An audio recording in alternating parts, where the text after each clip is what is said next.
আসসালামু আলাইকুম। বিডিটেক একাডেমির পক্ষ থেকে সবাইকে স্বাগত। পিসিতে অনেক সময় দেখা যায় যে আমরা ভিডিও প্লে করতে গেলে দেখি যে ভিডিওটি চলে না এবং বিভিন্ন ধরনের প্রবলেম দেয়। তো বেস্ট ভিডিও প্লেয়ার কোনটি? আজকের ভিডিওতে আমি সম্পূর্ণ প্রসেস দেখিয়ে দিব। সেটি আপনি ইনস্টল করবেন এবং কিভাবে ইনস্টল করবেন, কিভাবে সেটাকে সেটআপ করবেন A to Z। এবং আমি যেই বেস্ট ভিডিও প্লেয়ারটির কথা আপনাদেরকে এই ভিডিওতে বলবো, সেটি আপনি খুব স্মুথলি চালাতে পারবেন। তার মাধ্যমে কিন্তু সাউন্ড কোয়ালিটি, ভিডিও কোয়ালিটি, ভিডিওর এইচডি কোয়ালিটি সবকিছু কিন্তু মোটামুটি ভালোই থাকে। আমি এই অ্যাপসটি ব্যবহার করে দেখেছি। তো সম্পূর্ণ প্রসেস দেখিয়ে দিচ্ছি ভিডিওতে। আমাদের সাথেই থাকুন, শুরু করছি ভিডিওটি। বন্ধুরা, বিএলসি মিডিয়া প্লেয়ারটি ডাউনলোডের জন্য আপনি যে কোনো একটা ব্রাউজারে চলে যাবেন, আপনার ডেস্কটপের বা পিসির যে কোনো একটা ব্রাউজারে চলে যাবেন।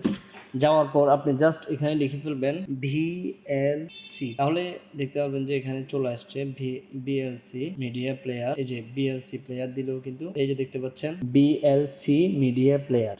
এটাই হচ্ছে বিএলসি মিডিয়া প্লেয়ারের যে অরিজিনাল সাইট এবং এই অ্যাপসটি কিন্তু একদমই ফ্রি। এটার জন্য কোনো টাকা দেওয়া লাগবে না আপনাকে। এবং আমি অনেকগুলো প্লেয়ার আমি যাচাই করে দেখেছি, এটি আমার কাছে সবচেয়ে বেস্ট মনে হয়েছে। এই যে জাস্ট ভিএলসি মিডিয়া প্লেয়ার, আপনি জাস্ট এখান থেকে উইন্ডোজ ভার্সন ডাউনলোড করে নিলেই চলবে, একদম ইজিলি দিলেই এটা ডাউনলোড হয়ে যাবে। আমি যদি আপনাকে দেখাই, আমার ইন্টারনেট প্রবলেম করছে মেবি। ডাউনলোডিং বিএলসি, এই যে দেখতে পাচ্ছেন অলরেডি কিন্তু দেখায়, এই যে এটা কিন্তু বিএলসি মিডিয়া, এটা কিন্তু ডাউনলোড হয়ে গিয়েছে। তো এটা জাস্ট ডাউনলোড হওয়ার পরই আপনি ফোনের মধ্যে এটা ডাউনলোড হয়ে যাবে। আচ্ছা দেখ, আমি যদি আগে দেখাই, এই যে এখন এটা ডাউনলোড হয়েছে আর আমি আগে এটা ডাউনলোড করে রেখেছিলাম 40-42 MB, যে এরকমই। তো এটা জাস্ট অন্য অ্যাজ ইউজুয়াল আপনি কম্পিউটারের অ্যাপস গুলো যেভাবে আপনি নেক্সট দিয়ে জাস্ট ওপেন করেন বা ইনস্টল করেন, সেভাবে ইনস্টল করে নেবেন। এটা আশা করি আপনারা পারেন। এটা আমার অলরেডি কিন্তু আমার ফোনে করা আছে। তো আমি জাস্ট আপনাদেরকে এটা কোথায় পাবেন, এটার অরিজিনাল ওয়েবসাইটটা আপনাদেরকে দেখাই দিলাম। এখান থেকে আমি এটাকে কেটে দিচ্ছি,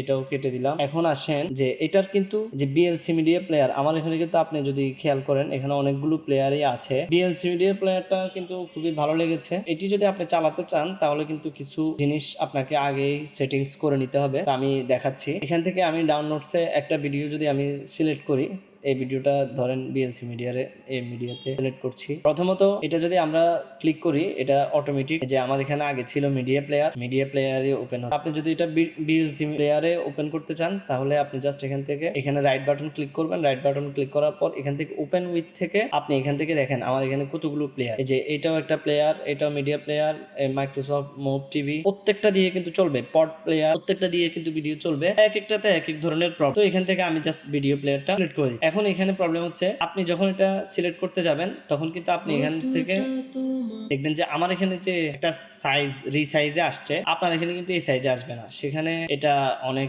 বড় আসবে, এরকম আসবে, অথবা আরো বড় আসতে পারে। আপনি আপনার মতো করে একটা সাইজে সেটাকে জাস্ট এখান থেকে আপনার মতো একটা সাইজে আপনি সিলেক্ট করবেন, যাতে সবসময় ভিডিওগুলো যাতে এভাবে ওপেন হলে এটা আপনার দেখতে ভালো লাগে, আপনি সেভাবেই এটাকে একটা সাইজ দিয়ে দিবেন, রিসাইজ করে নেবেন। আমি এখান থেকে ধরেন এই সাইজটাকে এই সাইজই চাচ্ছি যে সবসময় আমি ভিডিও ওপেন করব এবং ভিডিওগুলো এই সাইজের ভিতরে আসবে, পরিপূর্ণ ডিসপ্লে আসবে। এই জন্য এটা যদি আপনি সেভ করতে চান তাহলে আপনাকে এখান থেকে রাইট বাটন ক্লিক করতে হবে। তারপর এখান থেকে জাস্ট টুলসে যাবেন। টুলসে যাওয়ার পর এখান থেকে প্রিফারেন্সে যাওয়ার পর এখানে resize interface to video size, এই যে আইকনটা আছে জাস্ট এটাকে উঠাই দিবেন। তারপর এখান থেকে সেভ বাটনে ক্লিক করে দিবেন। বাস, এখন থেকে আপনি যে কোনো ভিডিও যখন ওপেন করবেন এই সাইজে আসবে, বড় হবে।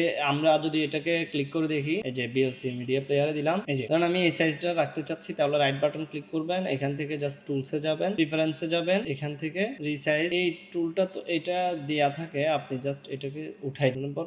এখন যদি আমি আবার ক্লিক করি দেখি মিডিয়া প্লেয়ারে আসতেছে। আচ্ছা, এই যে এটা আমি ক্লিক করার সাথে সাথে যে এটা মিডিয়া প্লেয়ারে আসছে, আপনি এটাও আপনাকে চেঞ্জ করে দিতে হবে। এর জন্য আপনি জাস্ট যে ভিডিওটা থেকে এটাকে চেঞ্জ করবেন, ওই ভিডিওটাতে এভাবে ক্লিক করবেন। ক্লিক করার পর রাইট বাটন ক্লিক করবেন। এই যে রাইট বাটন ক্লিক করার পর এখান থেকে প্রপার্টিসে যাবেন, এটাতে যাওয়ার পর এখান থেকে এই যে দেখতে পাচ্ছেন এখানে মিডিয়া প্লেয়ার সিলেক্ট করা আছে, আপনি এখান থেকে জাস্ট এটাকে চেঞ্জ করে এখান থেকে সেটাকে বিএলসি মিডিয়া প্লেয়ারে কনভার্ট করে এখান থেকে সেট ডিফল্ট, তাহলে বিএলসি মিডিয়া প্লেয়ার হয়ে গিয়েছে। এখন জাস্ট আপনি অ্যাপ্লাই দিয়ে অতঃপর ওকে দিয়ে। এখন যদি আমরা এটাকে ক্লিক করি তাহলে দেখতে পাচ্ছেন যে আগে মিডিয়া প্লেয়ার থেকে ওপেন হয়েছে, এখন কিন্তু সেটা ওপেন হয়েছে বিএলসি মিডিয়া প্লেয়ার থেকে। এই যে দেখতে পাচ্ছেন বিএলসি মিডিয়া প্লেয়ার, এবং একটু আগে যে আমি রিসাইজ করেছিলাম ওই সাইজটাই কিন্তু এখানে এসেছে। এতক্ষণ সাইজটা আসছিল না, কারণ এখানে আমাদের বিএলসি মিডিয়া প্লেয়ারের জায়গায় আমাদের অন্য একটা মিডিয়া প্লেয়ার সিলেক্ট ছিল, তাই। তাহলে এই দুইটা সেটিংস কিন্তু আপনাকে করে নিতে হবে। এই দুইটা সেটিংস না করলে আপনি বারবার প্রবলেমের সম্মুখীন হবেন। এখন আমি যখন এখানে বাইরে যদি ক্লিক করি তাহলে কিন্তু ভিডিওটা বারবার